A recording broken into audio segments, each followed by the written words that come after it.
E aí eu fiz um artigo que eu modelei áreas costeiras protegidas, comparando com áreas não protegidas, em diferentes escalas de quilômetros. E isso é muito original. E aí eu fui para a banca e me reprovaram. Eles me reprovaram na qualificação, ok. Falei, tá bom, então vou fazer uma qualificação, mantendo um pouco da minha ideia, mas baixando um pouco a guarda para conseguir resolver aquilo e respeitar, de certa forma, também o que aquela banca que é qualificada estava me falando. E aí, no mestrado, ok, eu segui o protocolo, mantive um pouco a ideia, mas no meu artigo, não. No meu artigo, eu mantive a minha ideia original e tal, e foi publicado uma revista muito boa. E aí, um dia, do nada, há pouco tempo atrás, eu fui entrar no meu Google acadêmico e esse artigo recebeu uma citação e eu já dei um pulo de alegria, porque falei, nossa, então alguém olhou e encontrou algo ali para continuar.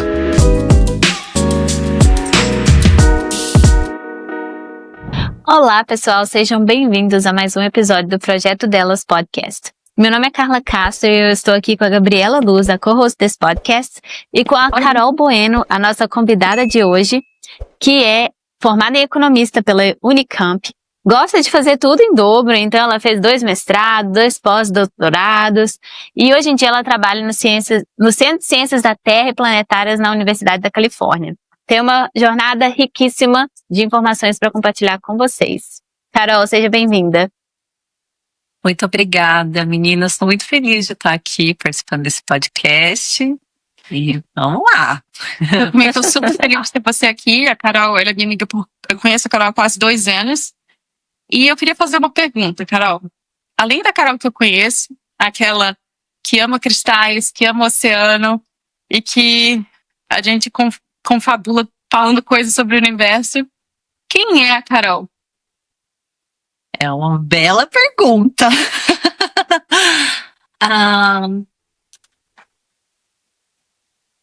Interessante porque há pouco tempo atrás, uma amiga de infância, da minha juventude lá no comecinho, 10, 12 anos, ela me mandou uma mensagem pelo Facebook e comentando uma foto que eu tinha colocado e tal, ela falou assim, você ainda continua sendo aquela menina sonhadora? Isso me trouxe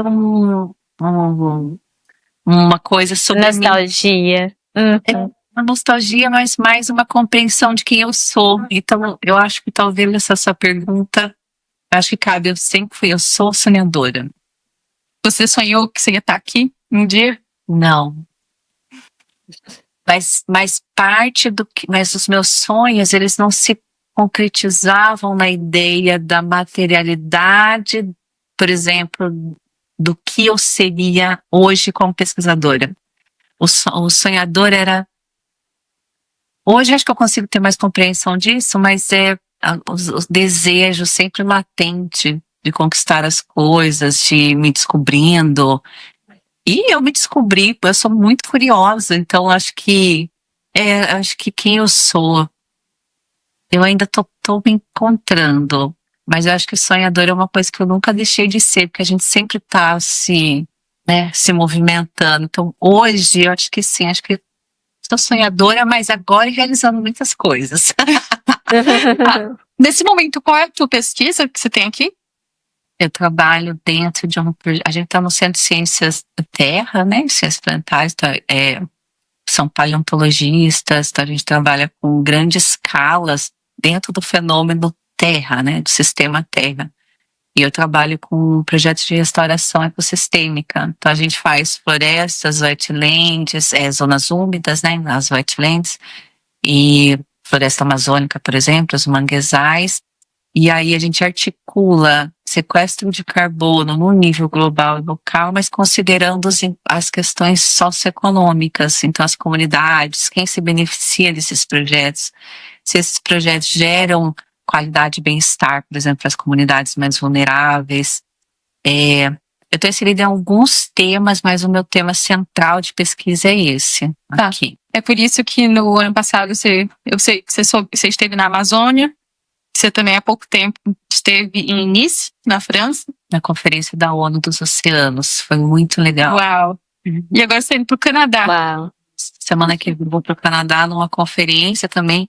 Um dos organizadores é um professor muito importante aqui na Universidade da Califórnia. Eu já participo dessa conferência há alguns anos e é uma belíssima surpresa, inclusive, na minha vida, que hoje eu esteja trabalhando num projeto coordenado por ele. Ele é um cientista premiado internacionalmente. Quem é Lá, ele? É o quê? David Silberman. Ele é um prêmio Prutz, que fala, que é um prêmio global de contribuição científica. É uma pessoa muito importante, que fez contribuições muito importantes dentro das questões do meio ambiente, da agricultura e da economia. E há muito tempo eu estava na Unicamp e o meu professor, meu orientador, que eu trabalhei com ele a vida inteira, ele sempre foi muito parceiro do professor David Silberman, mas não tinha uma aproximação em termos de trabalhos, né? Então era só a conferência que os unia. E aí agora, passados todos esses anos, eu trabalho com ele. E é interessante porque antes eu citava os trabalhos dele e eu nunca imaginava que eu ia trabalhar num projeto tão grande quanto esse, que envolve muitas instituições. E aí essa conferência no Canadá, semana que vem, é uma conferência organizada por ele. Uau! Incrível. Carol, posso também te perguntar uma questão que volta lá um pouco nas suas origens. Você falou que é formada em economia, né? E eu fiquei curiosa para saber como você conseguiu englobar a economia e mudanças climáticas, como você fez esse direcionamento da sua carreira, quando você volta lá na sua graduação, início da sua jornada acadêmica. É um processo, Carla, porque quando eu comecei a estudar economia, as contradições, digamos assim, né, quando você vai tomando consciência das coisas, elas me chegaram de forma muito forte. Então, por exemplo, quando eu entendi a pobreza, quando eu entendi a questão das economias, as diferenças entre os países, entre as próprias regiões, né, aí eu sabia que eu seria economista, tá na minha veia ser economista. Entendi. Por que isso? Eu tenho essa questão de justiça muito forte, naturalmente, assim, de justiça social e econômica. E a economia é isso. Tem muita gente que confunde a economia, que acha que a economia é só questão financeira, mercado financeiro. E não é. A economia, ela é muito maior, né? Ela é um regime de uma nação que vai organizar emprego, que vai organizar a distribuição de renda. Por que certas regiões são mais pobres do que outras regiões? Então a economia ela vai pensar essas coisas. O mercado financeiro é uma pequena partezinha, o banco é uma pequena parte. Quando eu comecei a estudar economia, eu era um jovem, né? Eu estava lá com meus 20 e pouquinhos anos, e só que eu sempre fui muito curiosa. As pessoas me falavam as coisas, eu sempre ouvia muito e absorvia aquilo e refletia sobre aquilo. É engraçado isso, que até hoje isso acontece muito. E aí eu faço conexões com as questões. E a mudança climática, então a minha trajetória acadêmica ela foi saindo de um pequeno tema, né, de redes complexas, da transição energética para uma economia de baixo carbono e tal, mas aí eu fui fazendo conexões que inevitavelmente me levaram para a área das geociências. E eu não sei, mas assim, muito raro isso. A gente está fazendo algumas conexões que vai para a COP, inclusive agora, que já estão falando isso, a gente já está articulando, né, a questão econômica com a questão das geociências no sentido de questões separadas, mas com a fusão disso acontece. Talvez a gente seja um dos pioneiros fazendo isso dentro de modelagens complexas aqui na Universidade da Califórnia, mas a gente já está caminhando para outros lugares também, inclusive esse da COP, que eu falei para vocês que vai ser em Belém, né, em novembro. E aí, a questão das geociências, eu ficava me perguntando, se a gente está numa crise tão aguda, né, ambiental, da nossa natureza, das florestas, da questão do CO2, né, dos gases de efeito estufa, eu sentia uma necessidade muito grande de entender isso. Eu não me satisfazia com o que eu lia nos livros, porque parecia que me faltava mais compreensão. Então, desde lá, quando eu ainda estava na graduação, eu fui fazer disciplinas na química, na biologia, já me aproximava nessa época dessas outras áreas científicas na Unicamp. Tanto é que a minha rede é muito multidisciplinar. Que é ótimo, né? Que é ótimo, porque aí para a gente entender os problemas complexos, você precisa mergulhar também nessas outras áreas para mim, eu acho que a gente vai conseguir resolver os nossos grandes problemas se a gente tivesse a interdisciplinaridade. Aliás, foi um artigo que eu publiquei em 2018, a partir de uma modelagem complexa que eu fiz também, que a ciência, inevitavelmente, ela já é interdisciplinar. Ela não se... Ela é diferente daquela ciência de 100 anos atrás, que o cara estava ali na física, na matemática pura, para tentar entender os fenômenos complexos que deram toda a base que a gente tem hoje, mas a impressão que dá é que você precisa de sistemas de computador, você precisa de inteligência artificial, você precisa do filósofo, você precisa do economista, e principalmente integrando com as ciências exatas. Porque senão a gente não vai conseguir superar esses grandes desafios, né? Quer dizer, não é só o clima, eu mas vejo isso totalmente. as pessoas. Eu compreendo isso também. Eu vejo tudo como uma coisa só. E a gente que gosta de dividir, dar nome para cada coisa, né? E acaba se perdendo. Aí uma solução que eu encontro aqui, eu não consigo encontrar aqui, porque eu tô me limitando à compreensão que eu tenho desse lado aqui. Então eu acho isso legal. E pela minha experiência com pesquisa, eu vejo que as pessoas que conseguem ser bem-sucedidas são pessoas multidisciplinares, como a Carol. Porque elas ligam ciências de diferentes focos, né? Que, por exemplo, a Carol liga a economia com a questão geofísica, e isso tudo faz com que o conhecimento dela seja muito mais rico, por conseguir ligar esses pontos. Enquanto que se a pessoa é especialista em uma coisa só, ou ela, por exemplo, direciona o conhecimento dela a algo muito específico, ela acaba não enxergando esses pontos. Então isso fica até como aprendizado para mim, né? Como pesquisadora também, a não me limitar. Eu acho, Carla, na verdade, eu acho que depende muito também do perfil, porque as especialidades também são importantes. Dentro se propõe a fazer. Porque eu sou uma pesquisadora que faço muitas reflexões, inclusive estou mesclando um pouquinho de física quântica agora também dentro dos meus modelos. Mas eu acho que há personalidades acadêmicas, elas também se distinguem uma da outra. Mesmo que você traça um perfil acadêmico, você já precisa ter um perfil para você ser acadêmico. Sim, porque senão não dá conta. Quando eu falo perfil, não é inteligência, não é nada. Vou dar um exemplo. Eu não tenho perfil acadêmico. Eu tenho perfil mais, vamos dizer assim, empreendedor. E é maravilhoso isso, porque as pessoas, elas têm diferentes perfis. No meu caso, Concordo. tem gente que pode pensar ao contrário, pode pensar que você ampliar, já me falaram isso, inclusive. Você amplia demais, eu acho que foca. Acho que uma coisa que a gente aprendeu, não foi, Carla, em Project Management, foi que existia um tipo de, vamos dizer assim, especialização que se chama T. E essa especialização T, basicamente, você é um generalista com alguma tecnicidade. E a diferença, eu acho, nas especialidades.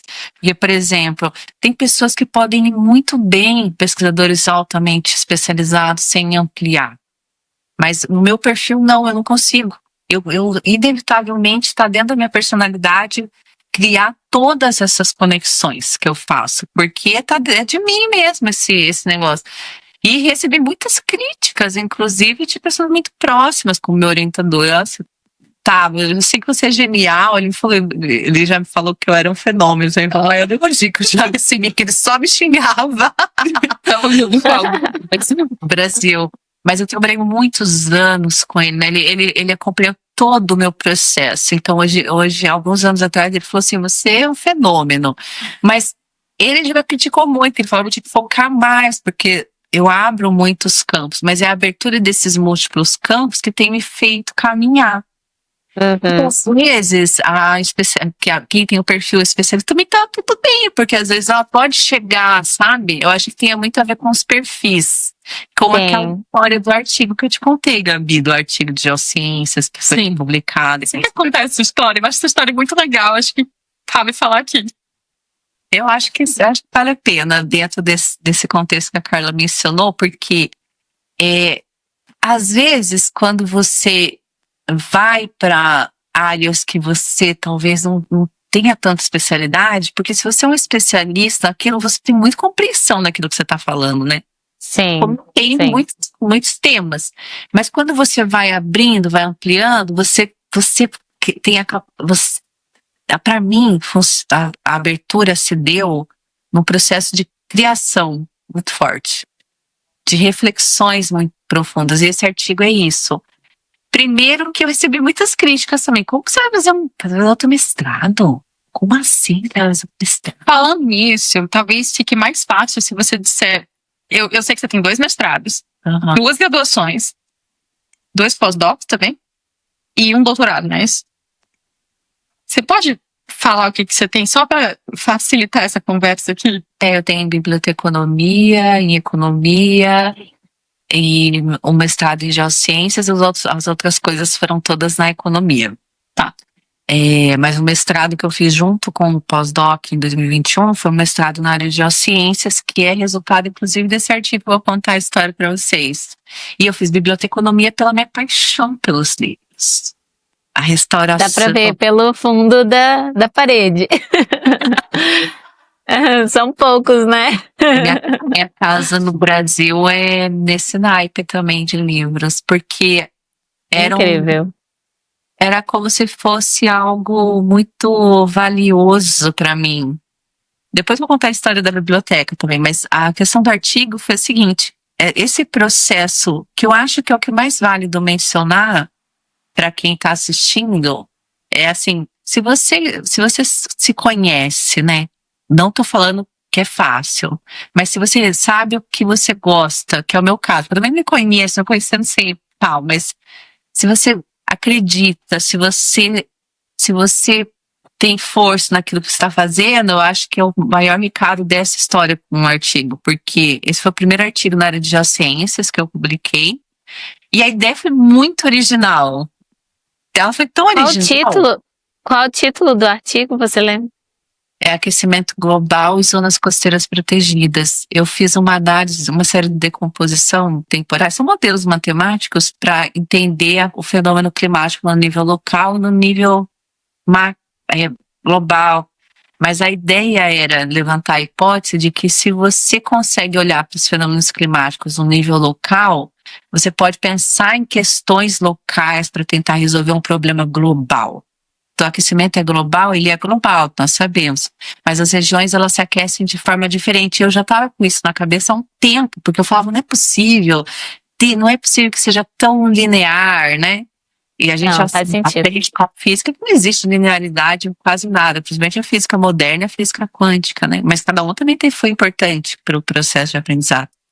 E aí eu fiz um artigo que eu modelei áreas costeiras protegidas, comparando com áreas não protegidas, em diferentes escalas de quilômetros.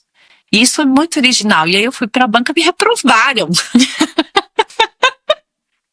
Eu fui reprovada, eu nunca ouvi uma história de reprovação, mas reprovada no sentido assim, você não está qualificada para definir. Eu estava no primeiro ano do pós-doutorado.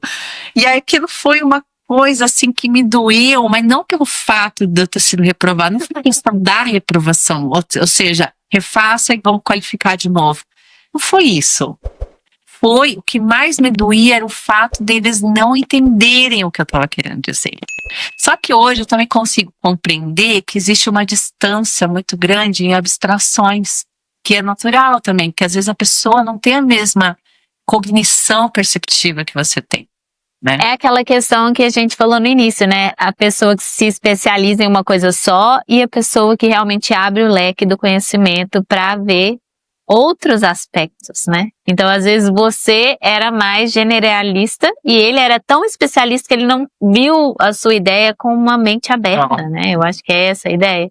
Não, acho que sim, eu acho que sim. E aí é interessante porque eu acreditava naquilo, eu não me deixei influenciar pelas críticas. Eles me criticaram muito na banca. Foi assim um massacre. Foi assim, tipo, você não tá correto, suas ideias não fazem o menor sentido. E Que agressividade. e faz parte do universo acadêmico. O universo acadêmico é Em duro todo lugar, aqui também. em todo lugar. Hum. Porque a questão da aceitação depende dessas cognições que você tem, mas você tem que passar por um processo de validação. Então faz parte, que é a validação que envolve ciência, metodologias. Eles não tinham nada para falar da minha metodologia dos meus modelos, mas a minha ideia eles bateram de frente e me reprovaram por conta da ideia. E ok, eu até consigo compreender, porque se está distante da capacidade cognitiva deles entenderem o que eu estava querendo dizer, eu também não posso. Mas o que eu fiz? Eu não desisti e não me deixei influenciar. E, tipo, simplesmente joguei a minha ideia fora e falei, não, acho que vocês estão certos, eu vou fazer. Não, eu não sou assim, senão é meu perfil nunca. Aliás, eu já depois que eu fiquei recapitulando desse episódio, de várias vezes, mas isso é uma coisa que não é possível, e na verdade depois é. Nas publicações. Só que eu acho que a maior lição desse artigo foi que, tá, só para resumir a história, o que aconteceu? Eles me reprovaram na qualificação, ok, falei, tá bom, então vou fazer uma qualificação, mantendo um pouco da minha ideia, mas baixando um pouco a guarda para conseguir resolver aquilo, porque também foi uma questão para mim, não, porque eu fiz muitas disciplinas nesse mestrado, né? E era também uma questão de resolver e respeitar, de certa forma, também o que aquela banca que é qualificada estava me falando. E aí, no mestrado, ok, eu segui o protocolo, mantive um pouco a ideia, mas no meu artigo, não. No meu artigo, eu mantive a minha ideia original e tal, e foi publicado uma revista muito boa. Revista boa, boa mesmo. Que a gente tem os níveis de classificação de revistas, né? O fator de impacto. Isso, quanto mais boa, muito mais difícil publicar. E essa revista tá ali no topo das revistas. Qual foi a revista? Ecology and Evolution, que é uma revista muito boa. E é uma revista absolutamente sobre evolução da natureza, biologia e física e tal. E aí publiquei esse artigo e ficou uma coisinha dentro de mim que eu falo assim, nossa, será mesmo que essa ideia é meio maluca? Porque assim, de certa forma a gente vai entrando em umas contradições quando você recebe muita crítica. Mas aí ao mesmo tempo eu acreditava assim, não, mas a ideia é boa, mas sabe quando você precisa de alguma comprovação, assim, parece estar ali dentro, meio adormecida? E aí um dia, do nada, há pouco tempo atrás, eu fui entrar no meu Google acadêmico pra ver, de vez em quando eu dou uma olhadinha, a gente tem esse fetiche, né? E aí eu olhei, e esse artigo recebeu uma citação, e eu já dei um pulo de alegria, porque eu falei, nossa, então alguém olhou e encontrou algo ali para continuar, porque essa coisa é mais importante pra gente, que é o conhecimento que a gente traz, ele tá indo, as pessoas estão utilizando esse conhecimento para avançar e tal. E aí, quando eu clico na citação, aquilo foi assim de uma felicidade tão grande, porque foi a resposta que me disse, você acreditou em você e você estava certa. Porque foi o maior grupo de modelagem climática que existe hoje, existente, que fazem as modelagens climáticas para o IPCC, da Universidade de Princeton, de Oxford, uma galera muito forte. E eles publicaram em uma revista que também é o mesmo nível da Science de publicação, que é um artigo super complexo, super difícil, mas ele analisa as questões dos aerossóis, de poeira, essas coisas no nível regional, e também faz a mesma metodologia em escala de quilômetros, para também entender a questão climática no nível local, comparando. Ou seja, aí eu conversei com alguém, que eu não me lembro agora quem que foi, que me disse que isso comprova que o meu pensamento ali está mais alinhado com essas pessoas que também têm essa percepção, estão abertas para essa percepção. Então, aí foi isso, né? Foi uma surpresa bem feliz. A Carol sempre assim, pelo pé, não, eu vou com a minha ideia. Sempre. Sim, nossa, é incrível essa história.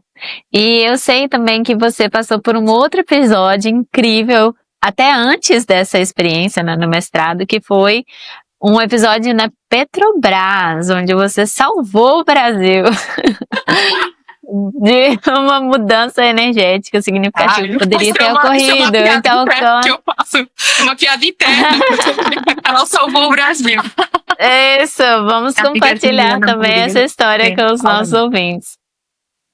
É que essa história foi interessante.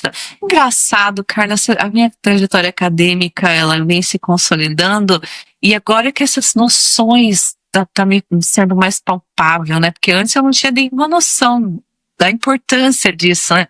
Mas essa história foi boa porque eu estava no mestrado ainda na Unicamp, mas eu já trabalhava com modelagem complexa, o que já foi um desafio pra gente, porque as revistas, de certa forma, elas também gostam do que é tradicional, porque não vai ter cientista para avaliar uma coisa muito inovadora, fora da caixa.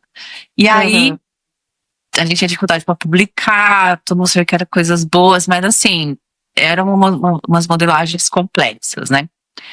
E aí, eu estava trabalhando com transição energética e eu estava fazendo modelagem para entender o futuro, numa margem de 30 anos, de como que estaria a questão da transição energética alinhada com a questão climática e com os combustíveis fósseis.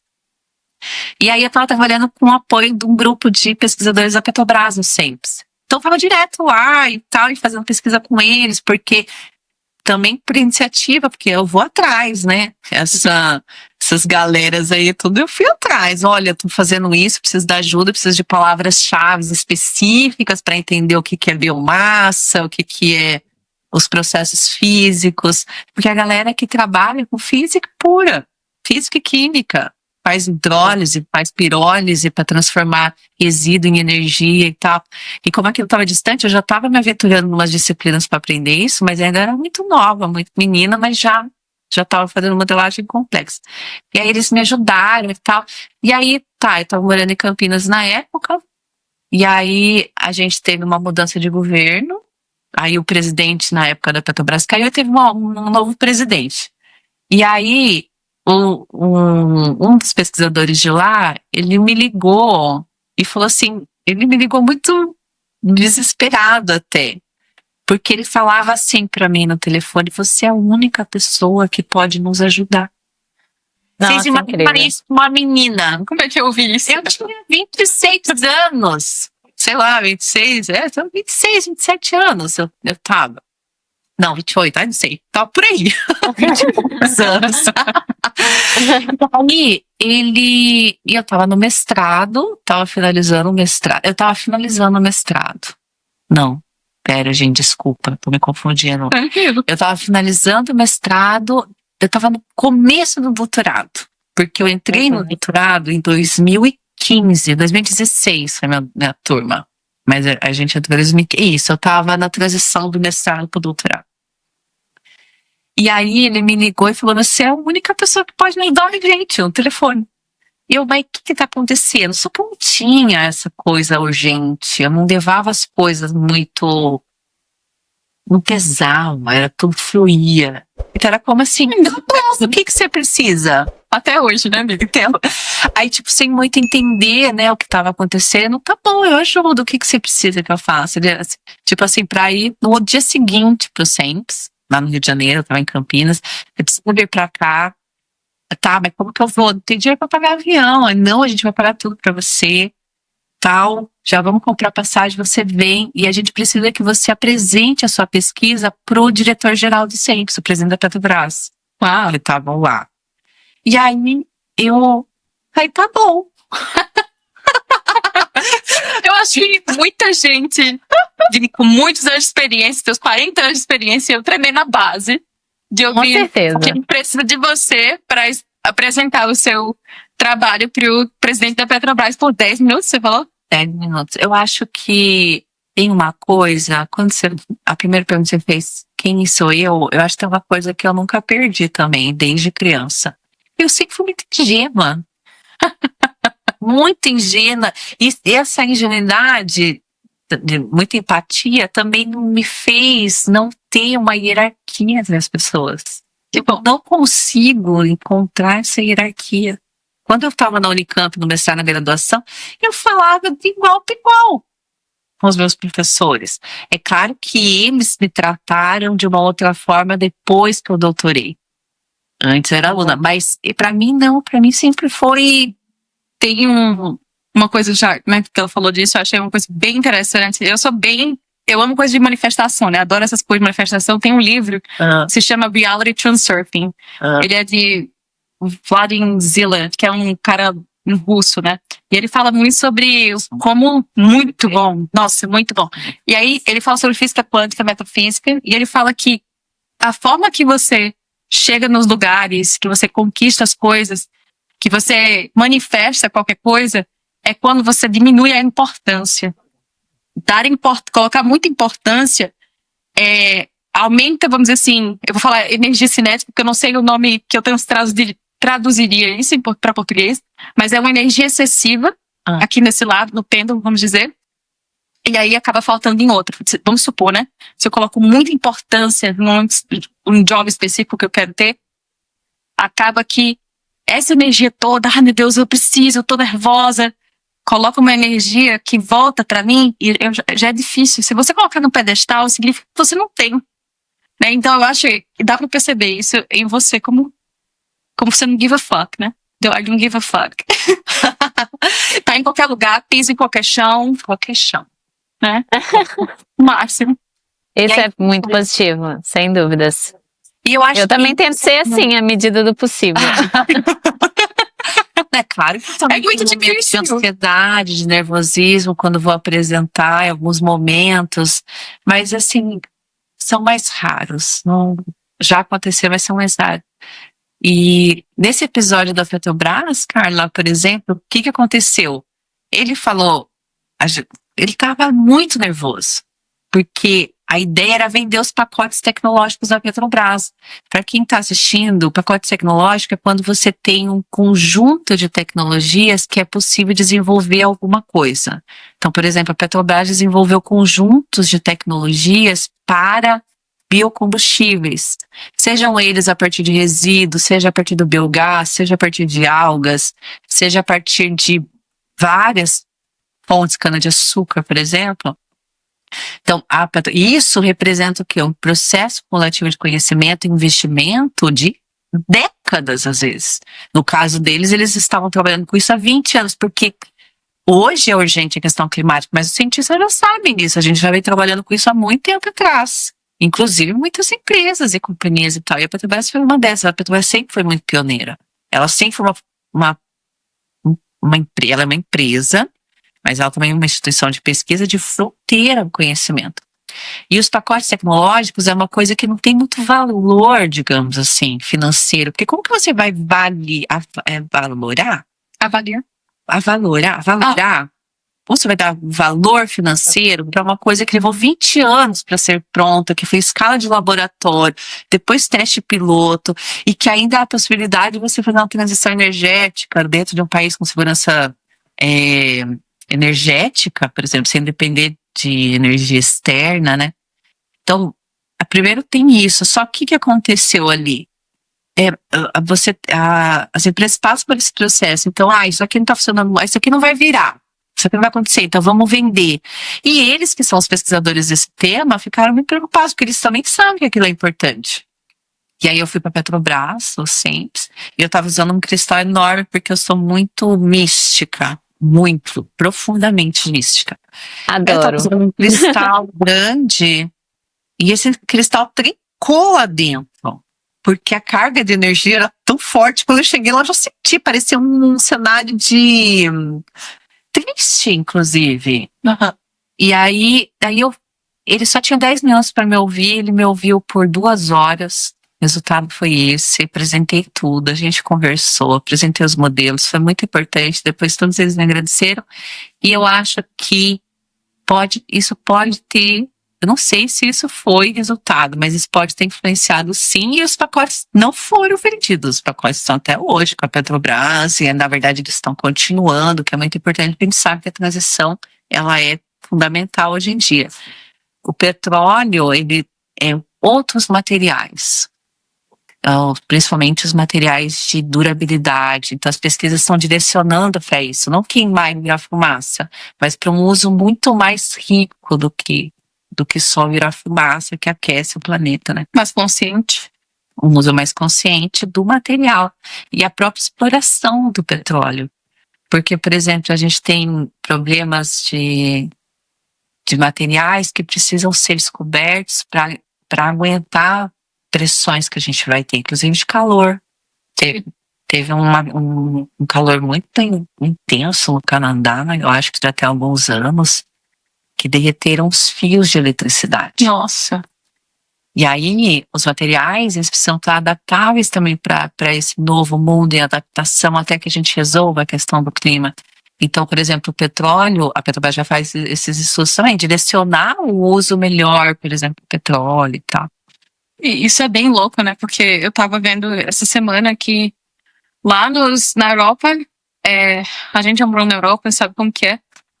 O calor é intenso no verão, mas teve muita gente morrendo na semana passada, pessoas mais velhas, inclusive até uma criancinha mesmo, morrendo de calor, de quão abafado que tava.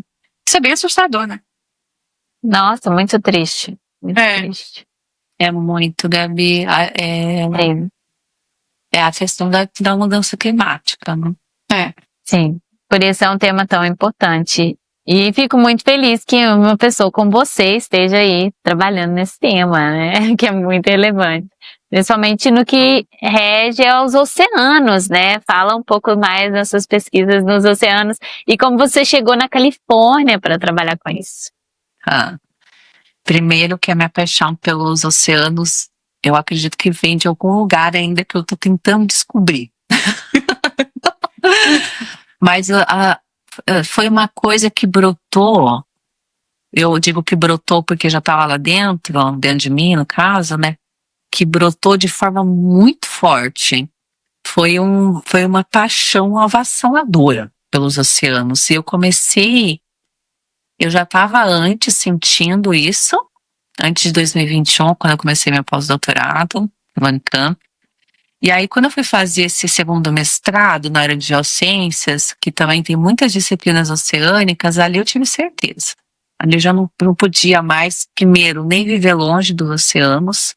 Claro, posso passar por alguma experiência, ficar meses em um lugar que não tenha, mas é uma convicção que, neste momento que eu sou, me pertence, né? Que é morar perto do oceano. Não é por nada que você está em Santa Cruz, né? Santa Cruz, as praias aqui ao lado. E o Pacífico também. Eu tô descobrindo essas coisas, mas assim, eu tô completamente apaixonada pelo tema dos oceanos e tô estudando muito, né? Porque aqui é um centro, o Earth and Planetary Sciences, ele tá dentro do Ocean Sciences, que é o Centro de Ciências Oceânicas aqui da universidade. E aí, os oceanos, aí fui para a conferência da ONU, que foi início, né? Só sobre os oceanos.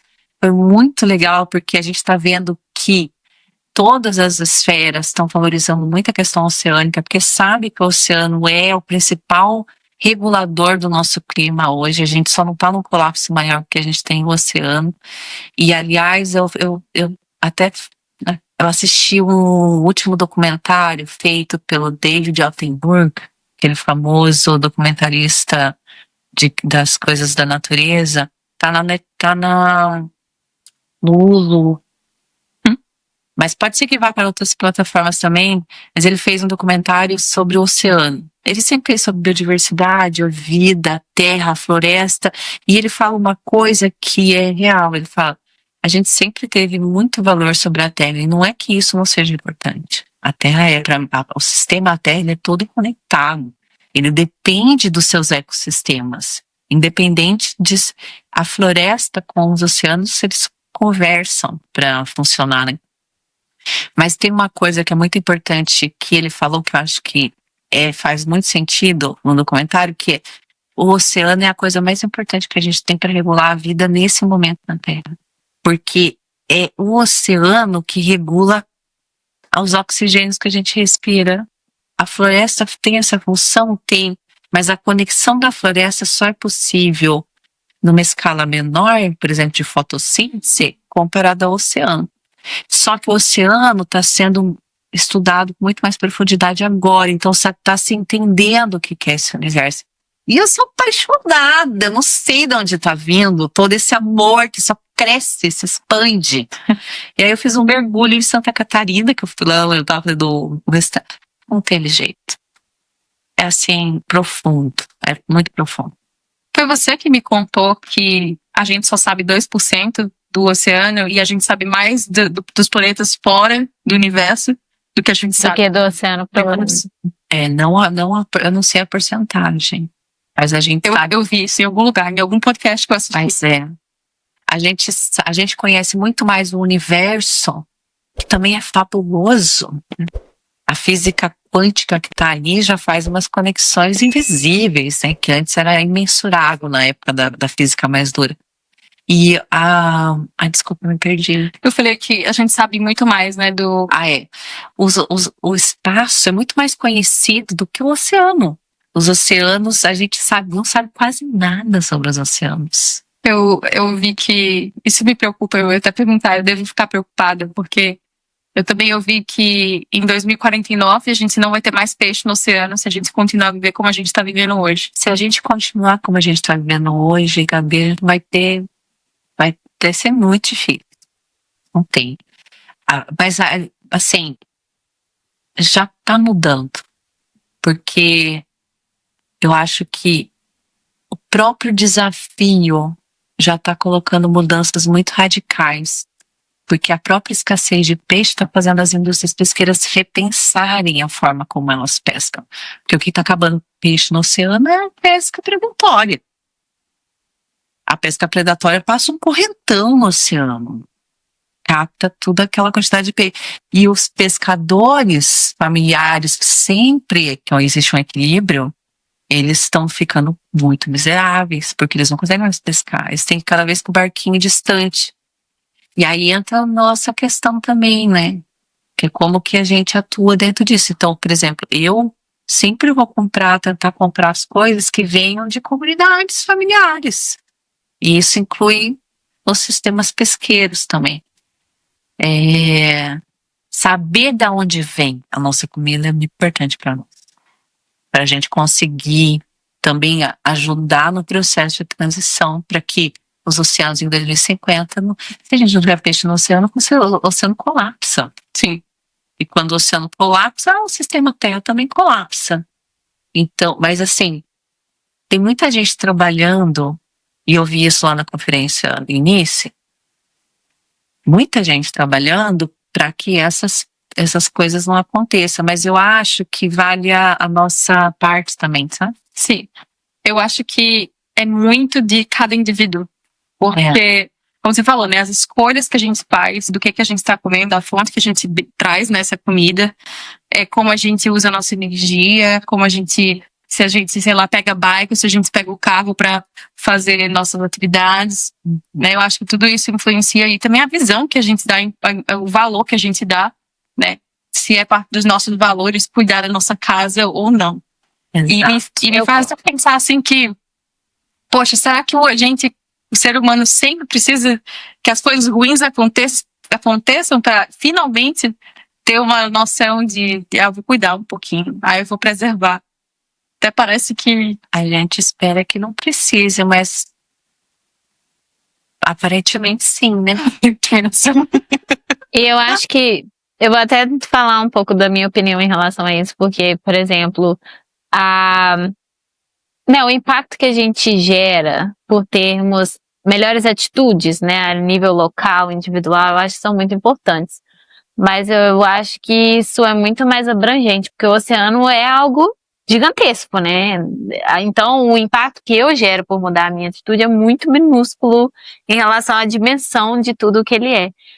Porém, se eu como cidadão, todos nós, agíssemos pressionando reformas políticas, empresariais, num âmbito muito mais significativo, talvez a mudança seria muito mais rápida. Mas o que acontece é que algumas pessoas tomam atitudes corretas, outras não, e aí o impacto fica ali.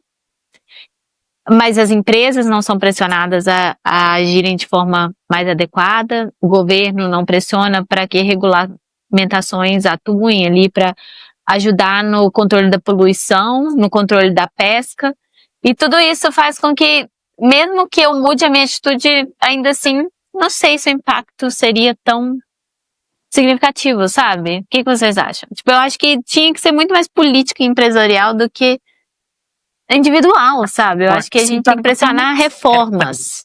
Você está absolutamente certa. Por isso que tem que ter a consciência dentro dessas do que está em jogo, né? Digamos assim.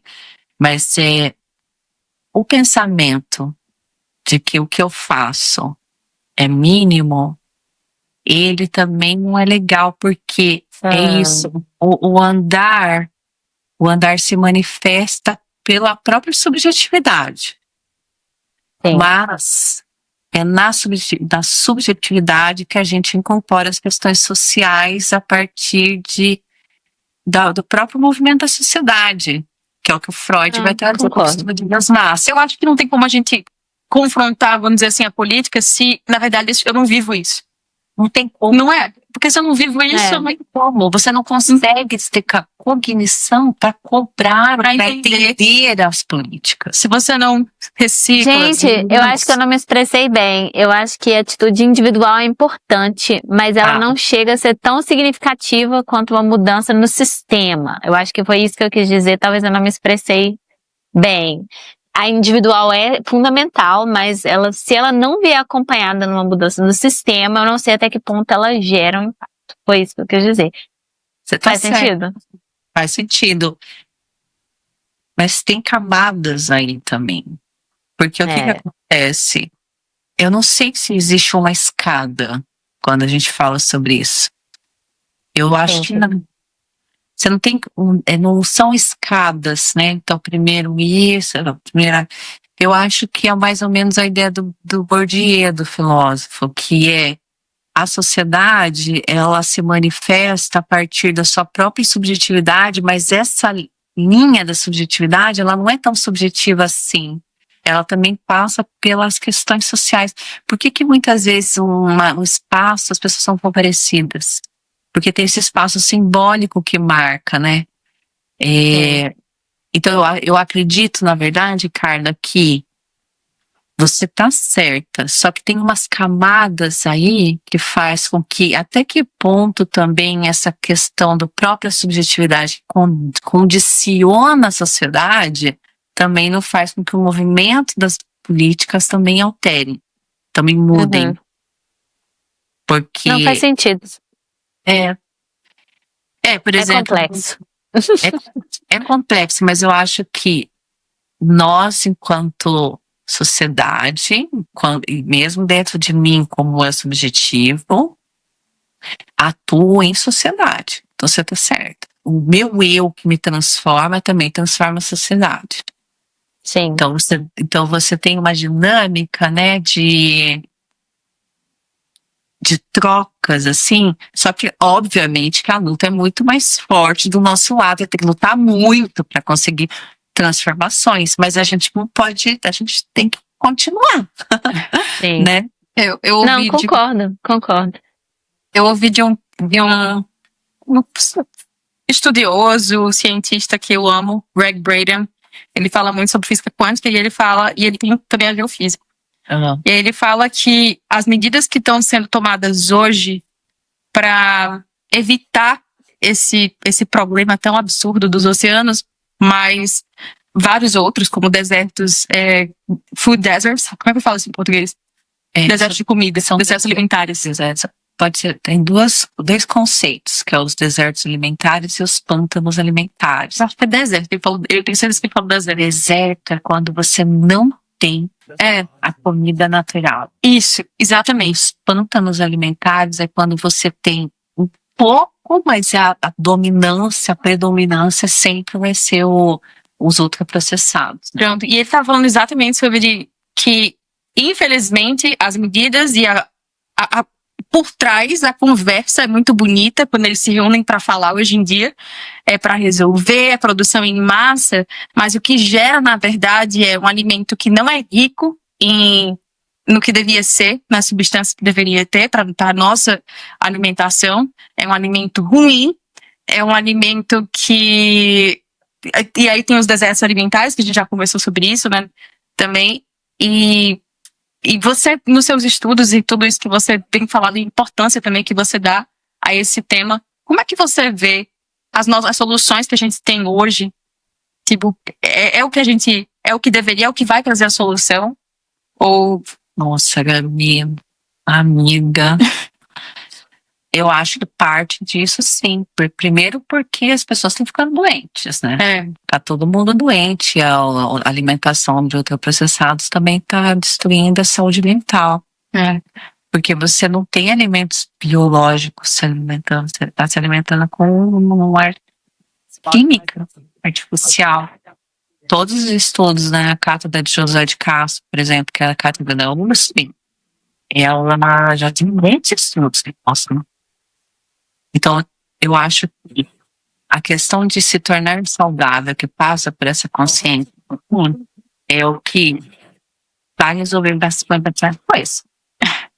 Vai resolver o problema de resíduos, tem menos plástico, tem mais consciência, como você... É um outro... Dentro da sociedade contemporânea, moderna, não estou falando que a gente volta lá no Império Camponês, não é isso.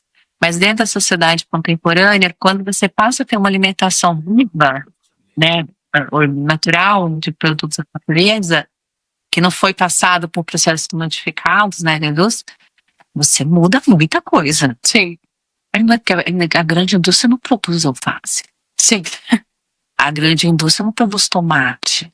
Produz latas. Quem produz é o pequeno produtor. Verdade. Aqui na Califórnia, por exemplo, a agricultura familiar é muito forte. Eles produzem um monte de coisa. Todos esses vegetais aqui que a gente compra, é tudo agricultura familiar, pequeno. O grande é o que vai produzir o milho, né? O milho, a soja e o açúcar é o que vai para a indústria alimentar. Que é o piramido, né? Sim. Aí 80% é composto do produto industrializado de açúcar, soja e milho. Isso é basicamente nos Estados Unidos. Todo lugar. Todo lugar. China, Brasil, todo lugar. Brasil é o maior produtor, né? De soja, milho e açúcar. Ah, é? Eu não sabia, sabia soja, eu achava que milho era aqui. Toda ali a expansão, só que a expansão da agricultura no Brasil, a gente fez ela sem muito compreensão dos problemas ambientais, né? Então, por exemplo, a expansão da cana-de-açúcar. Então, você tem ali uma mudança de solo importante. E a mesma coisa com a soja, né? A soja está chegando na Amazônia, então você tem mudança de solo também, derrubada de biodiversidade para plantar soja.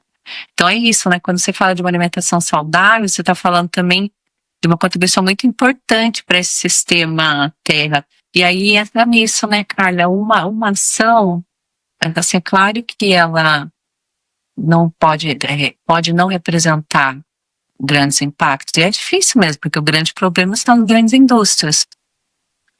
Mas se a gente for pensar que a gente transforma o meio que a gente vive de um para um, né? Aqui e ali. Mas é claro que a gente tem que resolver também o problema da pobreza, né? Sim. Não, concordo. É. É ótimo posicionamento, Carol. E eu também fiquei curiosa, porque você já passou por instituições de ponta no Brasil e aqui, já trabalhou com diferentes temas relacionados à economia, mudança climática, então tem assim um background muito diversificado.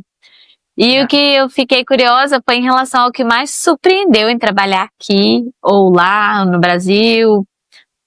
Existem muitas diferenças culturais, de infraestrutura, na forma que as pessoas lidam com a pesquisa. Como foi para você essa mudança cultural? De trabalhar na Califórnia, no Brasil, na Califórnia? Estou apaixonada pela Califórnia. Difícil não. Apaixonada, eu amo profundamente.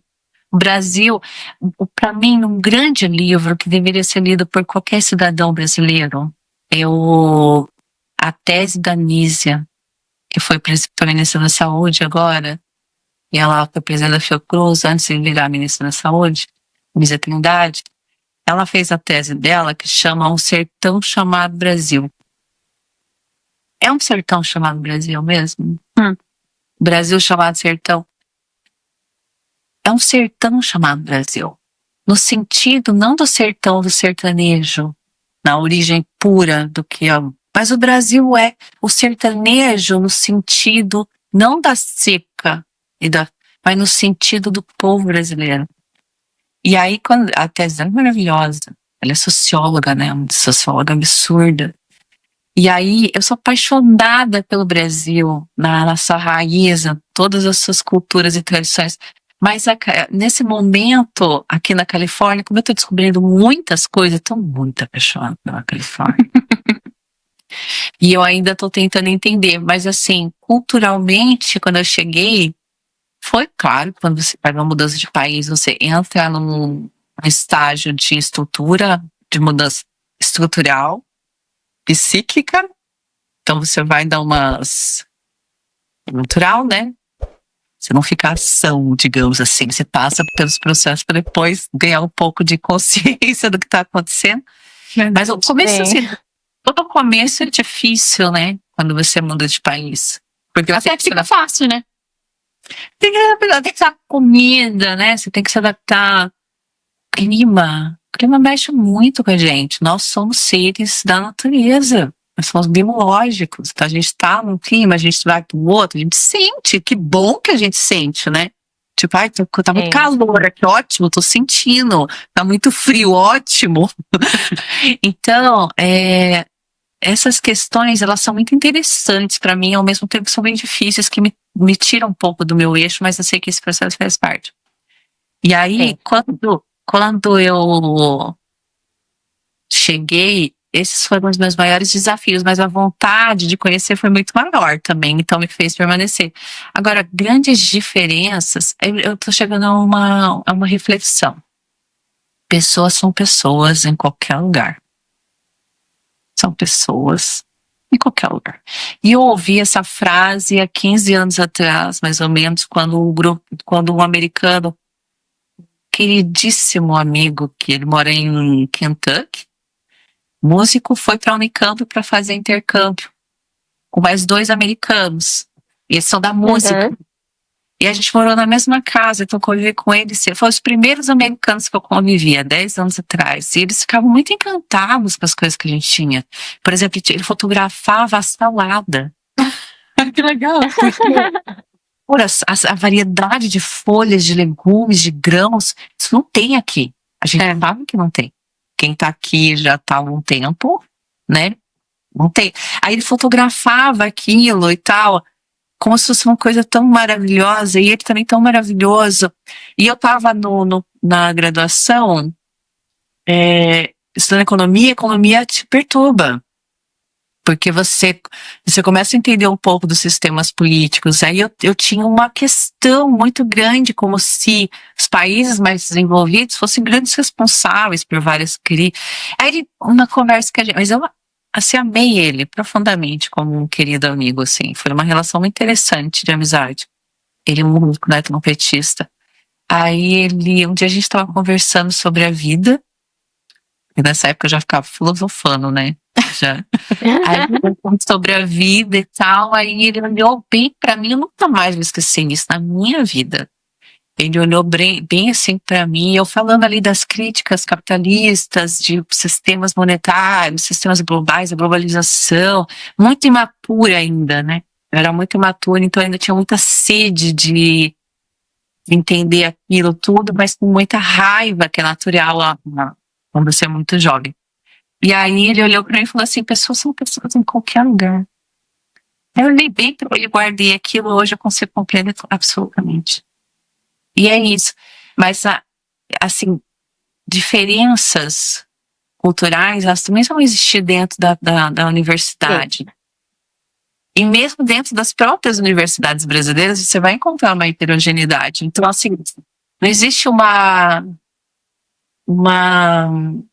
Mas também, Algo específico, né? ao mesmo tempo, também tem questões que são iguais a todos no Brasil e que é diferente daqui.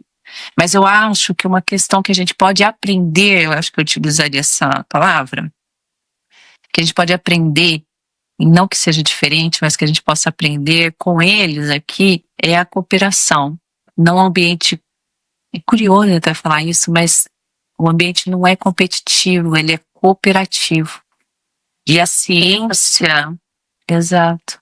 E a ciência aqui, ela é muito cooperativa. Então, ela é cooperativa no sentido de que constrói-se algo desafiador juntos, o que eu sinto muita falta no Brasil, porque tem uma competição, tem umas coisas ainda complicadas, eu acho. Eu não sei aqui, eu tô falando só da minha experiência no único espaço, eu não conheço as outras universidades americanas, né? Tô falando do meu espaço aqui. Mas, por Eu exemplo, vejo isso também. mas em instituições brasileiras, eu sempre algumas questões desafiadoras no sentido do próprio, do própria, do, é, dessa competição que cria cenários de inveja, ou de não aceitação, ou de retirada de quem tem uma visão diferente. Eu acho que a gente pode aprender um pouco com eles isso. Da mesma forma que eles podem aprender várias coisas com a gente. A nossa ciência é mais aberta, é mais universal, a gente se inclui muito mais. Então, eu acho que tem também, sabe, assim, diferenças para também que são muito mais interessantes. Eu acho que isso dá um podcast. Dá. Com certeza. Tão curiosa. Porque você tem uma vida, meu Deus do céu, muito extraordinária. As coisas que você viveu, venceu. Eu não conheço. Eu falei pra ela isso já. Você é uma das pessoas mais intelectuais que eu conheço. Você é a única pessoa que ouve minhas coisas, minhas doideiras. Minhas coisas do universo, as coisas que eu fico. Eu aprendi isso sobre física quântica. Mas eu fiquei curiosa, queria saber como é que você lida com relacionamentos. Que eu imagino que tudo isso que você fez, você conquistou, né, que você criou, que você viveu em outros lugares, né, tantos desafios diferentes. Aí teve filho nova e teve relacionamentos. E como é que você lida com relacionamentos? Tá bem aberta essa pergunta, você fala o que você quiser, porque realmente é curioso para mim, porque eu sei que existem, né, várias. Jordan Peterson fala sobre isso. Quanto mais a pessoa se desenvolve, a mulher se desenvolve, mais difícil, assim, é mais seletiva, vamos dizer assim, né? Ela fica. Mas, enfim, tem um leque absurdo de coisas que pode ser falado sobre isso. Eu queria saber como é que você vê relacionamentos, porque como lidar com relacionamentos sendo Carol. É difícil. Eu tive poucos relacionamentos, mas relacionamentos longos, né, e muito intensos. Mas nenhum deles me atrapalhou. Ok, que bom. No sentido de o meu caminho, eu não saí do meu caminho.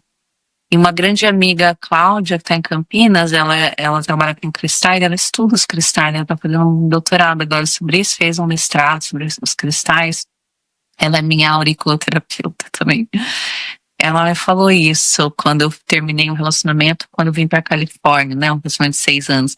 Você não saiu do teu caminho. É dolorido? Você não saiu. Você continuou. Você abriu mão disso e você continuou. Eu acho que relações, ela é um nível também de complexidade, de entendimento que é muito desafiador para a gente como ser humano, até porque a gente também tem muitas camadas sobre o que a gente quer de um relacionamento, como que a gente enxerga isso, está ligado a padrões antigos, tá ligado aqui, né? Para mim ainda tem certos desafios as relações. Por exemplo, eu namoro um americano agora. E assim, ao mesmo tempo que é um desafio, também é fascinante. Porque é uma outra relação, e cada relação é de um jeito, só que eu consigo, a partir das minhas relações, me entender mais. E talvez ir me curando um pouquinho mais nos meus processos. Mas eu confesso que, assim, eu sempre continuei no meu caminho. Tem uma história curiosa, eu até lembrei disso agora, veio na cabeça, tá? Uma amiga também querida de Bragança, que é a cidade que eu nasci, interior de São Paulo. Eu encontrei com ela, eu tava indo pra Florianópolis, que eu fui pra Florianópolis pra um projeto, fiquei lá alguns meses, a gente fez mergulho na Ilha da Arvoredo, a gente fez um mini documentário também para o ensino médio, foi bem legal. Ai, que legal. Sobre aquecimento dos oceanos e branqueamento de corais. Aí fui pra lá fazer mergulho e eu ia ficar 5 meses, eu tava namorando já há muito tempo, há muitos anos, e eu tinha muito amor. Só que aí, quando aconteceu a oportunidade de ir pra lá, em nenhum momento eu pensei, não, porque eu tenho ainda posso ter aqui. Não, ao contrário, eu vou. E aí eu contei com essa minha amiga, ela trabalha numa loja de roupas lá em Bragança, também minha amiga de infância. E aí comentei com ela, falei, tô indo pra Floripa, vou ficar lá uns meses. Daí ela olhou pra mim e falou assim, e seu namorado? Aí eu falei assim, eu jamais vou deixar de fazer qualquer coisa por conta de relacionamento. Mas, vou fazer uma parênteses aqui. Isso pertence ao que eu sou, ao que eu me descubro, ao que eu sou como mulher e às coisas que eu ainda não compreendo, meus travos, qualquer coisa que me direciona para ser assim, olha, o meu caminho é esse, você quer vir comigo? Tô aqui, vem junto comigo, que eu não vou sair daqui e tal. Só que também é legítimo se você tem relações em que você considera que é muito mais importante você estar ao lado da pessoa, ou você só mudar. Tem uma grande amiga minha, eu amo ela, que foi a mesma coisa, ela falou assim, eu só vou, ela recebeu uma oferta de emprego, eu só vou se você for comigo, pro companheiro dela. E ele foi. Então, as relações eu acho que são particulares. Cada um absorve o aprendizado do jeito que é. Para mim é desafiador porque eu sou muito intensa. Eu quero mergulhar na pessoa, sabe? Então é desafiador nesse sentido, porque às vezes eu me frustro com essas questões e tal.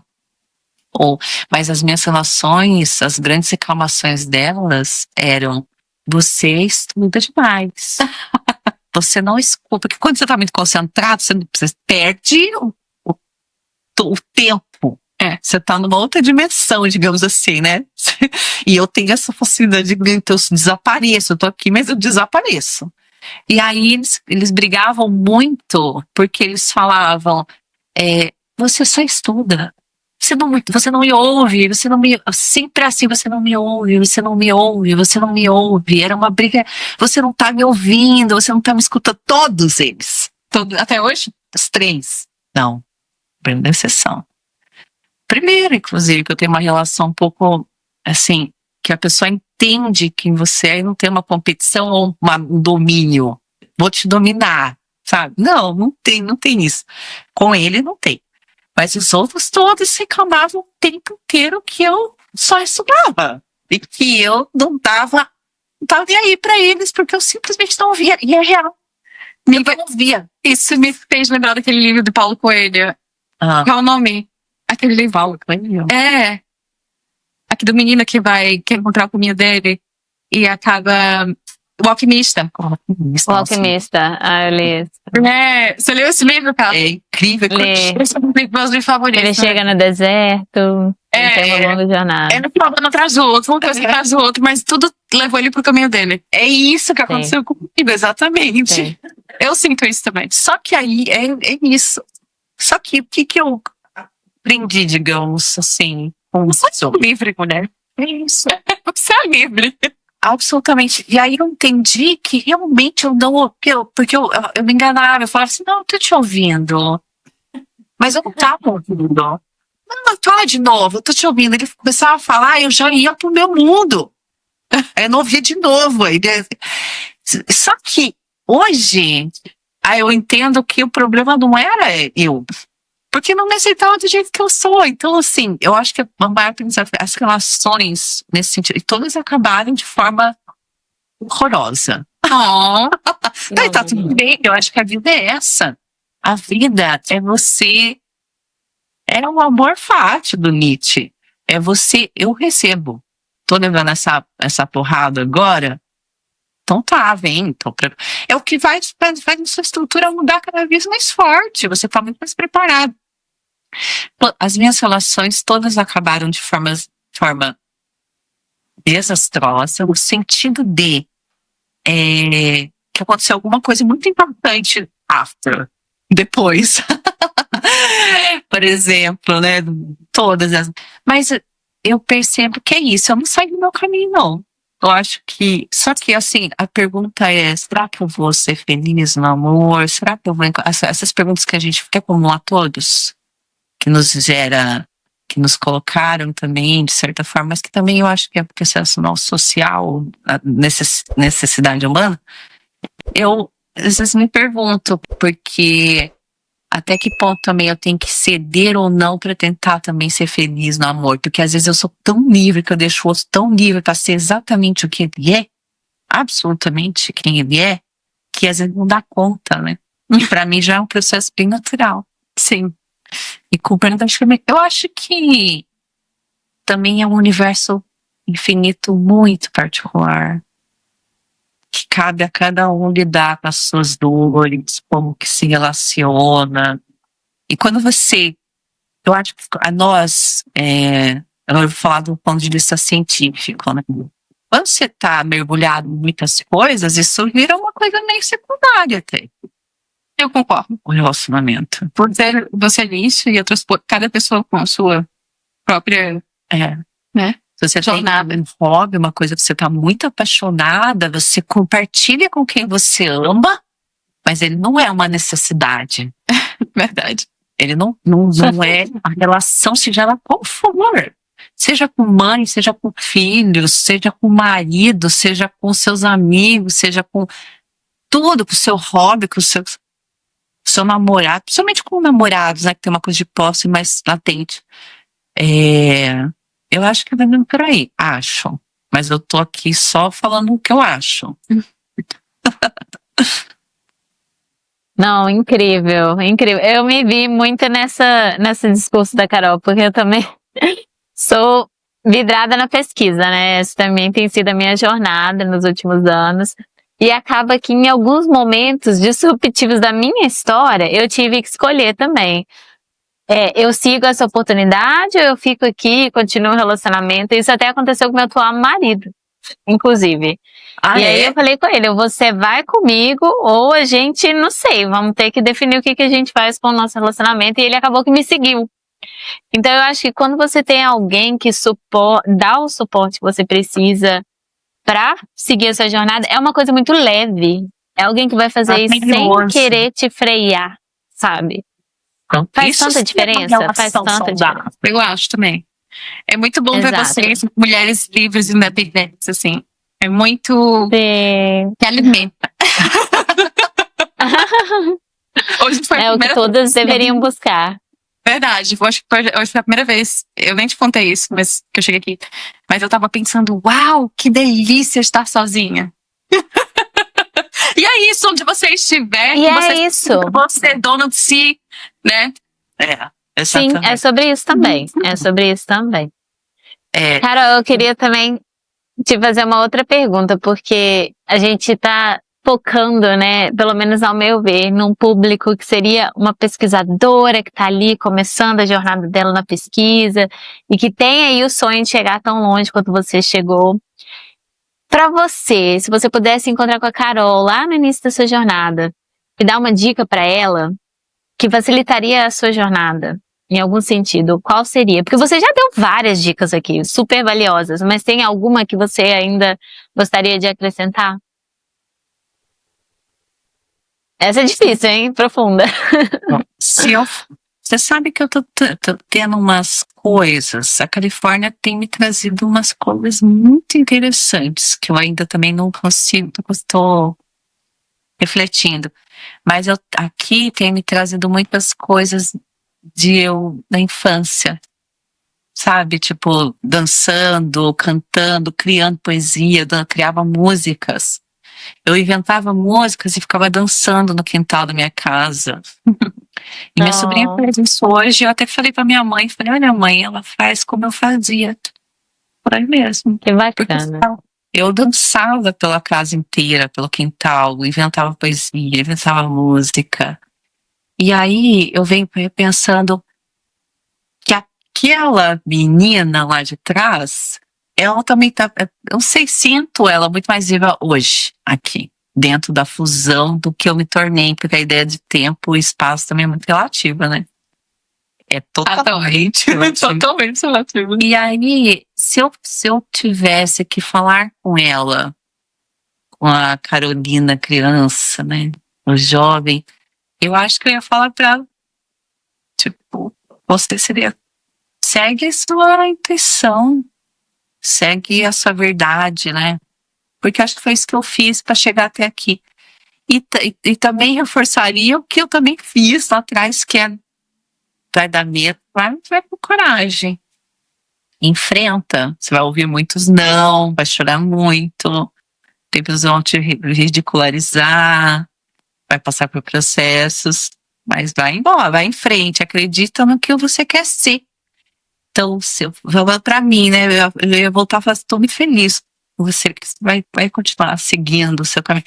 Mas se eu fosse falar dicas, pegando mesmo dicas, assim, eu acho que seria essa, tipo, tentar encontrar, eu sei que é muito difícil isso, porque pra mim, no sentido, hoje eu consigo entender um pouquinho, mas é difícil, eu acho, eu tô formulando um pouco. Mas a gente ser o que é real, né, no sentido da subjetividade, meio uma coisa da psicanálise mesmo, é ser você, não deixar que as pessoas te moldem. A gente teve uma conversa sobre isso, né? Sim. Porque as pessoas tentam te moldar o tempo inteiro. Elas tentam te podar. Uma palavra que fere, que muda, que... Então, eu acho que o conselho que eu... Assim, não sei se é conselho, mas tentar quem eu sou no sentido do real, da verdade, e seguir, e ser verdadeira consigo, com os seus sentimentos, né? Eu acho que foi isso que me levou tão longe, porque era tão real e tão verdadeira que eu só ia e batia na porta da galera, encarava, publicava coisas que pareciam que são loucas. Esse texto que eu estou escrevendo agora, eu estou juntando física quântica para tentar. E aí vai muita galera vai falar, mas é a verdade que eu tô sentindo, que eu tô acreditando. Eu acho que a gente tem que seguir com verdade, cara. Se você segue com verdade, você vai longe, porque a verdade, o que te move, que é a verdade, é o seu real. São suas dores, são suas queixas, é você, é o que te incomoda, é o que te alegra, é o que te faz feliz.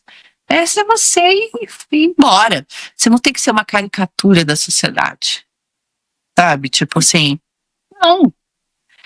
Eu vou falar uma coisa hoje, por exemplo. No Brasil, os meninos e as meninas amam funk. E dançam quadradinho de 8 com o shortinho enfiado na bunda. Lindas, maravilhosas. E você tem o preconceito das pessoas adultas. Ah, essa música é de vagabundo, né? Ah, essa música é de mulher que não presta, que só sabe dar, né? Português, claro, que só quer dar. E daí? Eu acho incrível, porque a quebra geracional é um negócio tão sensacional. Aí você vê as meninas dançando até o chão, expondo sim para nós uma vulgaridade, mas que vulgaridade é essa? Qual que é a sua vulgaridade em relação às suas opressões, ao que você foi condicionado a ser? Então, eu acho que é um pouco disso. Aí a gente vai e critica, né? Ah, você tá com o cabelo assim. Esse cabelo aí não é legal. Ah, você tá com esse short muito curto, que também faz parte da construção da sociedade. Só que são gerações que vão rompendo. Essa geração já é a geração Z. Eu sou millennial. eu quero que ele continue sendo millennial, sabe? Bem, eu posso acreditar nas minhas crenças, mas eu acho que a verdade é que faz com que essas coisas aconteçam. E Concordo totalmente com a sua resposta. Achei Acho incrível a sua resposta, inclusive. é lindo. Seja quem você quiser ser, sabe? Tudo bem. E assim, a gente é milênio também, a gente que rompeu essa barreira do sonho, né? Sonhe, seja quem você quer ser. E agora tem várias análises saindo aí, principalmente do Nicoleles, aquele neurocientista muito interessante, inclusive, que é o real. A gente é uma geração que rompeu. Os millennials, nós três aqui somos millennials, né?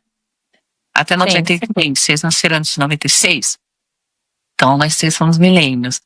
Milênio vai de 81 até 96. Uau! É. Sim, então estamos lá. Os milênios são a geração. Não é o que eu tô falando, tá, gente? Isso é o que eu tô lendo por aí. Que eu meio que tudo, né? Fico lendo as coisas. A psicanálise também tá falando muito, mas os milênios, eles abriram a porta para os sonhos. Eu quero ter filho. Eu vou morar no país, eu vou viver de mochila, eu vou morar numa barraca, eu não vou ficar trabalhando 8 horas por dia, eu vou ser livre. E isso foi tão fundamental. E para outra geração era tudo um bando de vagabundo, né? A gente que usava saia aqui também já era você era vagabundo. E aí você passa, aí vem a geração do Z, né, agora. Não, a geração Z é antes, né? Não, quem que veio antes dos millennials? Nem sei, Alpha, Z. A Boomers. É a Beta. Nossa. É a Beta que vai transformar aí as coisas. Porque agora a geração Y é a Y agora. É milênio, Y e Beta. Ué, Acho antes que de dizer não. a Z eu acho que é antes. Não, acho que é Z. Geração Z e Beta, né? Y existem. Acho que a Y não terá. Sei lá, gente, tô perdida agora. Eu não sei. Acho que não importa, mas as pessoas novas, as mais da nova geração, Tá tentando equilibrar e eles reconhecem, por exemplo, a destruição do meio ambiente. sim. Assim aí. Que bom. Uhum. Porque já é confirmado, né? Porque talvez na nossa época era especulação. O negacionismo era até pouco tempo atrás. Agora eles já sabem, eles falam. Agora a gente não tem um meio ambiente saudável por culpa de vocês. E eles estão certos. Uma geração culpando a outra. Uma geração Amo essa culpando a outra. discussão. Mas é uma culpa no sentido não da pejorativo do ataque, mas é no sentido da reflexão da Não, geração. com certeza. Mas o que eu estou querendo dizer é o seguinte: dentro das próprias questões que existem geracionais, ser você sempre. Eu só tô aqui onde eu cheguei, que eu também acho assim, cada um traça os seus caminhos. Eu tenho uma trajetória, mas a trajetória de um ser humano pode ser extraordinária. Por exemplo, a dona Benedita, que é uma senhorinha que me benze desde que eu nasci, lá em Bragança, está viva até hoje, graças a Deus, amo ela. Uma vida extraordinária, ligada, conectada com a espiritualidade. Que traz. Foi ela.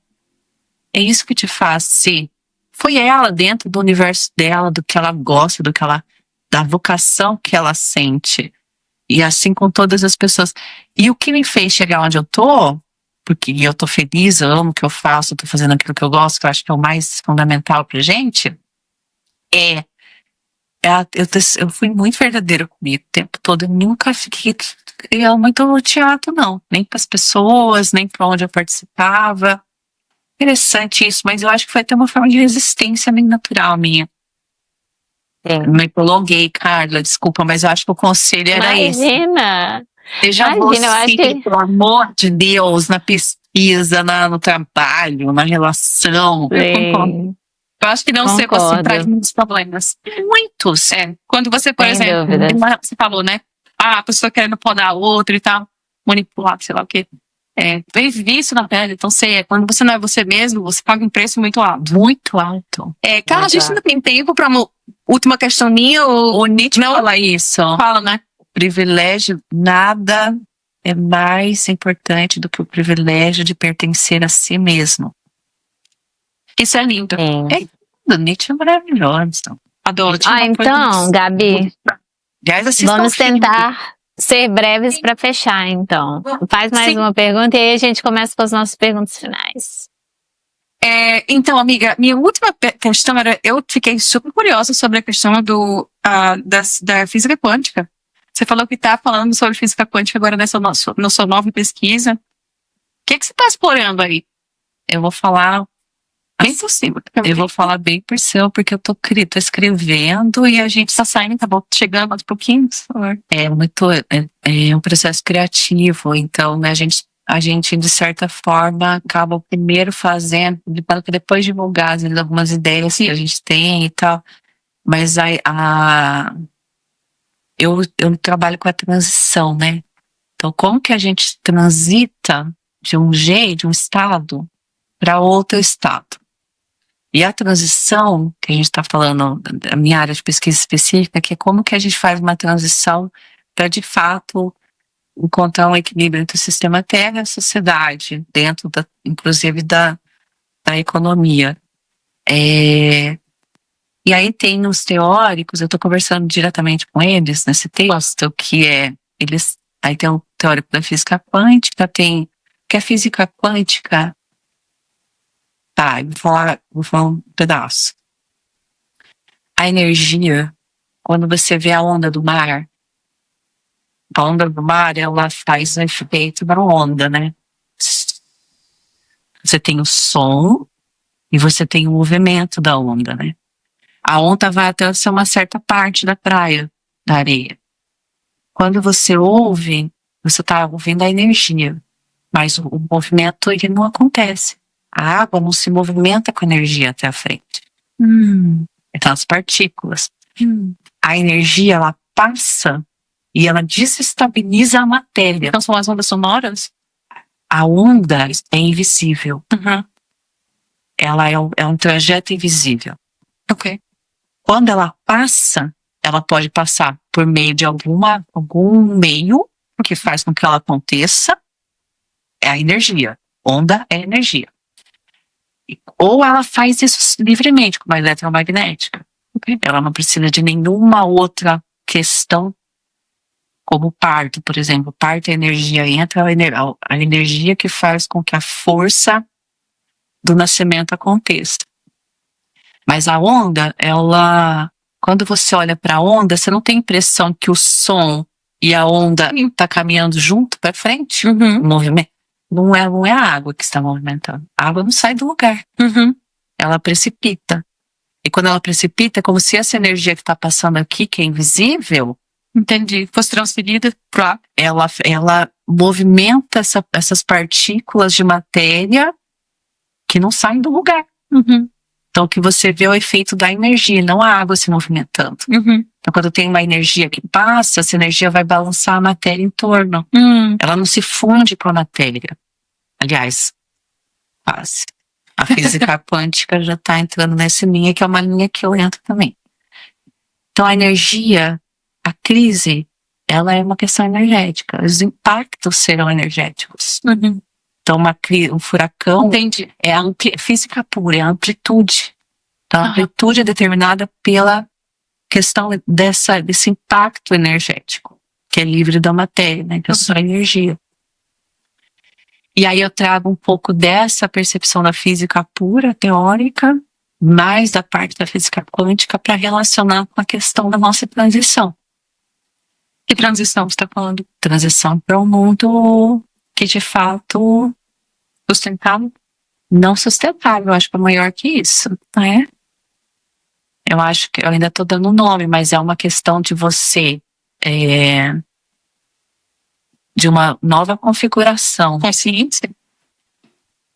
Não só consciência, mas também a questão de como que as próprias transformações elas ocorrem dentro do seu próprio campo epistemológico, social, biológico, condicionado por naturezas físicas que ainda são invisíveis a gente. Aí eu tive uns insights há umas semanas atrás, 3 semanas mais ou menos, aí eu comecei a escrever esse texto e eu estou conversando com esses teóricos, que é da economia ecológica, da física, da questão também da psicanálise. Uau, que interessante. Então tá indo. Eu vou deixar a minha amiga perguntar. Você quer começar outra questão? As últimas questões? Não, eu acho que eu ia perguntar mesmo a questão do livro e de qual frase ela acha que ela poderia recomendar para os ouvintes. É a nossa pergunta de prática para finalizar o episódio. Tá. Muitos livros, né? São importantes. Se você tiver que escolher um. Eu acho que. Tá. Eu acho que um livro que todos deveriam ler, a gente já conversou sobre isso antes, né? É o Grande Sertões Veredas, do Guimarães Rosa. Essa é uma obra-prima sem tamanho. É para entender muita coisa. Inclusive um Brasil, que é um Brasil, um sertão chamado Brasil, que vem da tese da Nízia. Eu acho que esse livro é fundamental, mas tem tantos outros que, nossa, gente, aí vocês estão falando um tema que para cada coisa eu tenho um livro. Mas eu acho que um livro muito bom, que foi aquela história que eu já contei para vocês também da biblioteca, é O Idiota, do Dostoiévski. Dostoiévski muda também muito a cabeça de quem lê. Acho que eu vou entrar em drogas mais pesadas. É um escritor como Dostoiévski, é um negócio cabuloso. Legal. O Idiota, eu li ele, é um livro de 700 páginas, né? Que foi aquele livro que eu contei que eu não consegui devolver para a biblioteca. Eu tinha 14 anos. Eu não conseguia devolver o livro. Ele começou a fazer parte de mim. Ali eu conheci o meu apego. Esse livro é aquele que você tem até hoje? Tem até hoje. Tem, Carol. Carolzita, última pergunta. Se você fosse um projeto, Vixe, Maria. sua vida fosse um projeto, qual seria o nome do projeto? Não é projeto. Não é projeto? Não, de jeito nenhum. Ok. Nunca. Ok. A minha vida, ela é um fluxo. Eu vou seguindo. Projeto fluxo? Projeto fluxo, pode ser. É que também depende da coisa como você coloca projeto, né? Mas projeto é quando você traça planejamento. Projeto você tem objetivos, né? Você tem como você vai fazer aquilo, por que é importante fazer aquilo, qual que é o meio que você vai fazer para fazer, o que você espera. Eu não quero isso pra minha vida nunca. Nunca. Aquela coisa que quando as pessoas Parece limitante, né? muito. Eu ouvi uma vez, também tá relacionado com o relacionamento que eu tive, mas eu consigo compreender que não foi por maldade.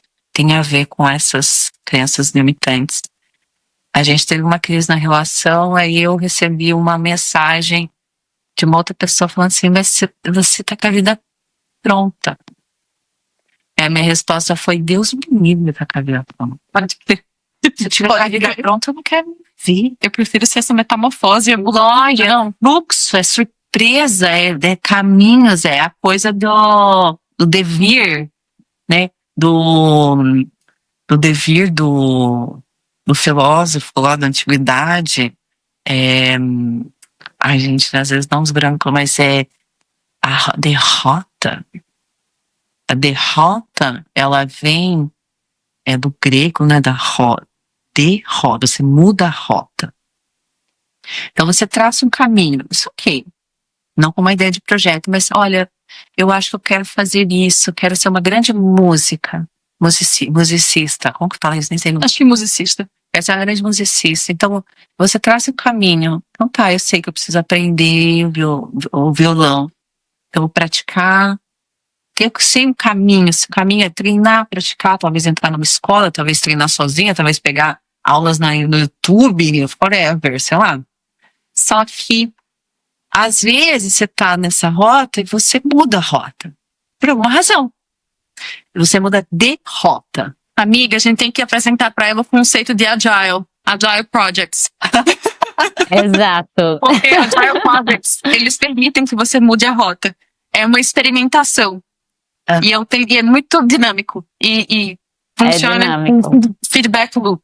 Ok, mas a derrota no sentido epistemológico, né, grego, da origem da palavra, era você tá traçando um caminho, então se você muda o seu caminho, derrota surge muitos anos depois, muitos séculos depois, como uma coisa ruim. Sim. O seu derrotado, não sei o quê. E na verdade, não. Na verdade, ele vem de um movimento, que é o movimento cínico, mas você precisou desviar o seu caminho para alguma coisa, isso só te faz caminhar. E você não sabe o que você vai alcançar. Então acho que a vida não tem projeto nesse sentido, né? E aí, assim, eu queria, essa foi a última pergunta, né? Eu queria talvez fechar um pouco com essa reflexão, porque eu sou bem, assim, com tese na filosofia, li muito essas coisas, mas continuando nesse raciocínio da derrota, que não é ruim, posso mudar a rota, tá tudo bem. Continuando acreditando na minha verdade, no que eu posso ser, que não foi legal. Não vi que eu não tenho não é meu caminho ser música, ser musicista. Quero ser cantora. Aí você vai mudando. Mas o movimento cínico que vem dessa ideia de mudar as rotas também, ela surge lá na época da Alexandria, que era... como que é o nome dele, gente? Hoje eu tô Cícero. E aí ele vai andando com a lamparina, né? Ele vai procurando quem eu sou. Ele só carrega uma lamparina. E ele fazia parte da aristocracia ali do mundo antigo, né? Tanto é que ele chamou a atenção do Alexandre. Como que uma pessoa tão milionária deixa tudo e sai com uma lamparina na mão à procura de si mesmo? Que inspirou o livro do Holly May, que é O Homem à Procura de Si Mesmo, que também é um livro absurdamente incrível. Absolutamente incrível esse livro, do Holly May. Mas aí, quando ele vai andando com a lamparina, ele tá procurando quem eu sou, mas ele tá caminhando. Ele não achou a resposta, mas ele abriu as possibilidades para a filosofia, as bases da filosofia, em termos da filosofia que sai do período da antiguidade para uma filosofia mais moderna, né? E eu acho que é mais ou menos isso. Eu acho que o projeto, no meu caso, né, tem gente que funciona muito bem com o projeto, também tô falando da minha experiência, da minha visão de mundo que também muda, né? Tem pessoas que, por exemplo, o projeto vai ser lindo, uma vida maravilhosa, extraordinária, tá tudo bem. Mas se você me pergunta qual é o meu projeto, eu acho que eu só consigo ver assim, não tem projeto. Gente, e é por isso que eu amo o fato da gente finalizar o episódio com essa pergunta, porque as respostas são tão diferentes. Então isso demonstra muito bem o perfil do convidado. Carol, muito obrigada. Eu achei esse episódio incrível. Tô muito feliz que a gente gravou. Infelizmente tive que gravar da recepção de um hotel, né? Então isso tem esses pontos. Mas enfim, eu achei que foi incrível. Fui muito feliz com o resultado. Muito obrigada a quem assistiu até aqui, inclusive. Eu queria só agradecer também a Carolzita. Do mesmo jeito que Cícero estava perguntando quem ela inspira a gente a perguntar quem a gente é também.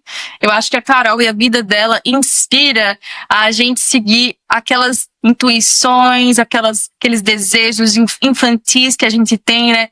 Até mesmo os nossos dons que a gente vem, né, desde criança, como dançar, ou cantar, ou se comunicar, né? Por que não explorar essas coisas, né? Então, para você que está assistindo, se você é novo aqui no canal, por favor, clica no sininho, subscribe, como é que fala subscribe em português mesmo? Se inscreve no canal. Se inscreve no canal. Se inscreve.